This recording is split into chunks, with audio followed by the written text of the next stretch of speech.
name is John Luebke. And my name is Judith Teasdle. Welcome to our installment of the Saginaw Bay Symphony Orchestra's at-home concert series. Thank you so much for joining us this evening. As we look forward to a more promising time in our 2021-2022 season at the beautiful Temple Theater, we're thrilled to be able to be here this evening to share a little bit about ourselves and a little bit about our musical journey together. Please understand that our inability to offer live concerts has dramatically impacted the Symphony's revenue. And if we're going to be able to have future seasons and future concerts, we need you. So what we're asking you to consider this evening is what an evening out costs. The dinner before the concert tickets themselves, that beautiful dress you finally get a chance to show off, the perfect pair of shoes that go with that dress, the cocktails after the show, where you discuss your favorite pieces of music, and of course that, amazing bass player, and consider donating those funds back to the SBSO. We need your help to continue to provide the sort of memorable experiences that orchestral music can give you. So instead of the Temple Theater, tonight we would like to welcome you to our home. The Temple was built in 1927, and our home in Detroit's North Rosedale Park neighborhood was built just a few years later, in 1931. We've lived here since 2017. But we don't usually get to spend very much time here as we are usually on the road performing throughout Michigan. We play with orchestras in Ann Arbor, Flint, Lansing, the Detroit area, and of course, Saginaw. We've been married since 2001, and we've been playing in the Saginaw Bay Orchestra since 2004, sharing the stage with maestros Patrick Flynn, Brett Mitchell, and Fawad Fakhouri. I'm proud to be your principal second violinist. And I'm proud to be your second bassman. To start things off, we're actually going to play a piece that was not written for a violin or a bass or any stringed instrument. Actually, this is a piece originally written for a keyboard instrument. This is the Bach Invention number 6 in E major. What's really fun about this piece is the way that the two voices play off of each other, imitate each other, and switch parts every few measures.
So in the case of the Bach that you just heard us play, that was what we call a transcription. It was written for a different instrument, and we adapted it to play for the bass and the violin. It was originally a keyboard piece. With the bass, there is not a lot of chamber music that was written by some of the great composers that includes bass. So oftentimes we find we have to transcribe or adapt something. In the case of the Bach, that was one that we actually did ourselves. We were looking for some duets for bass and second violin to play for you, but they're really difficult to find. believe it or not, it's actually pretty hard to find duets for bass and any kind of violin. As most of you know, an orchestra has two sections of violins, the first violin section and the second violin section. Sometimes we sit side by side on the same side of the stage, and other times we sit facing each other on the outer lip. I want you to imagine, if you will, that a string orchestra is like a cake. So the cellos and the basses, they provide stability and strength. The violas and second violins are the cake itself, and the first violins are the frosting, the beauty, and the melody, and the sweetness. A typical second violin part tends to be very rhythmic, with lots of very small notes that move in contour with the beautiful lines played by the first violins. Now, the second violins also get melody, but we tend to play those melodies an octave under what the first violins are playing. This provides some strength for them to be able to play the upper octave into the lower octave. To give you an example of the differences between a first violin part and a second violin part, I'm going to play the opening of Eine kleine Nachtmusik by Mozart, very, very popular, you all know it, and I'm going to play the first violin part first, which is the part you'll be able to hum along to.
So now, in contrast, I'd like to play the second violin part to Eine kleine.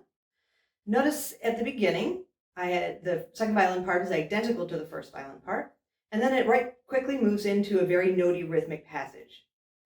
Then there's a section in the middle where the second violin is playing an octave below the first violin part, has another little rhythmic section, and then comes together with the first violin playing the identical part again at the end.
All right, so I rolled up my sleeves, so we all know what that means.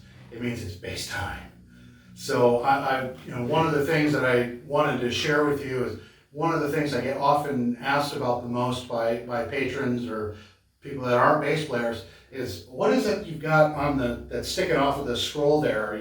Are you smuggling piccolos? What's the story? So what this is actually, it's called an extension, and the typical bass tuning is G, D, A, and E. But what happens is we often have to double a cello line, and the cellos don't have a low E string, they have a low C string. So in a lot of the classical literature and early romantic literature, we're playing the same line as the cellos, but when they would keep going down, we have to jump up because we can't get those notes. So someone in the mid-1800s came up with the idea of cutting off the nut, which stops the strings right here, and just on this E string, they grind it down flat so that then you put an extra long string in there that goes all the way up and over the top of the instrument, and you can, instead of stopping at a low E, you can play E flat, a D flat, and then the king daddy of them all, a low C.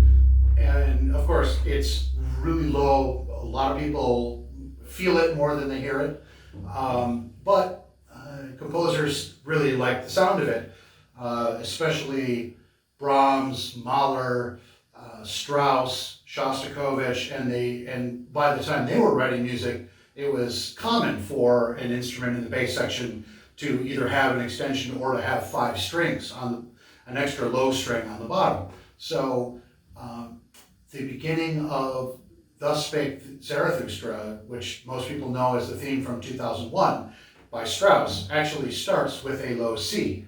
And we sit here and we play this low C along with the roll on the bass drum and the contrabassoon, and then the trumpets come in with that famous melody.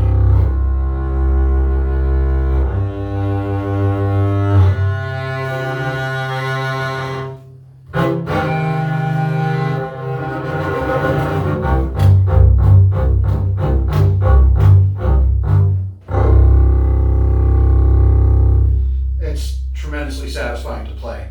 The bass definitely has a different role. Judith talked about the different roles between the first violins and the second violins. Because of the sheer size of the bass, it's not very often that we get a big melodic stuff that composers even bother to give instruments like, say the violas.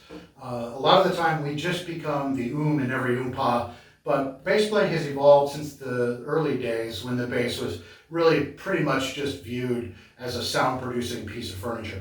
Today we can do a lot more. Strauss is a great example of that. He wrote very challenging parts for the bass, but it's still very challenging to take on that more melodic role just due to the sheer size of this thing. Just to show this, John and I are both going to play the opening of the Accolade Violin Concerto. This is now considered a student concerto. I'm going to play it first, and then John's going to give it a try after.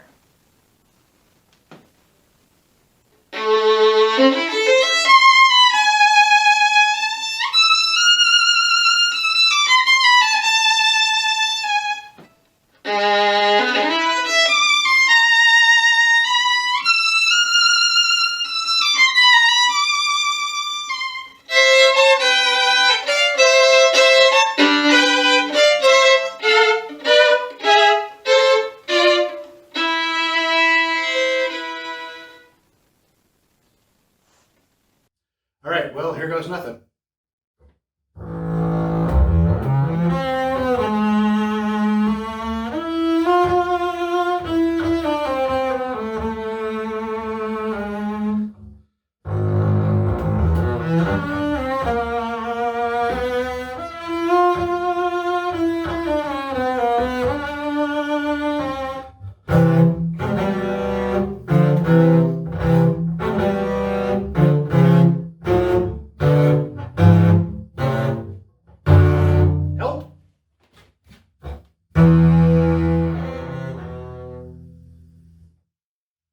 That's what it takes. I mean, that octave is literally unplayable on the end, so I had to get some help to hold the string down. So let's see how far I had to stretch to play that. Where's that tape measure?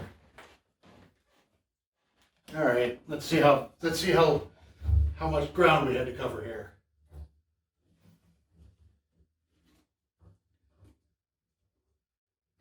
About 28 inches. So just in comparison, I had to move about 6.5 inches. Needless to say, each instrument has different strengths and different weaknesses. And what's so satisfying about playing in an orchestra is having all these different instruments and instrument groups come together, and with a skillful composer, they can take advantage of those strengths of each group to create a very cohesive whole and a very satisfying musical performance that hopefully you as the audience get to enjoy. Our last offering this evening comes from a collection of 3 duets written by Beethoven. They were originally written for bassoon and clarinet. They were thought to be written in approximately the early 1780s and surfaced in Paris in the mid-19th century. There is some question, however, as to whether Beethoven actually wrote them at all. Either way, they're a delightful collection, and we hope you enjoy the last movement in B-flat major theme and variations.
that's it for us. We really appreciate you joining us today and taking the time to get to know us a little bit better.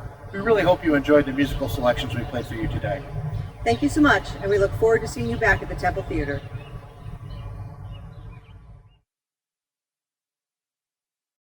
We'd like to thank our filmographers, Piper and Teagan Teasdle. Thank you, ladies.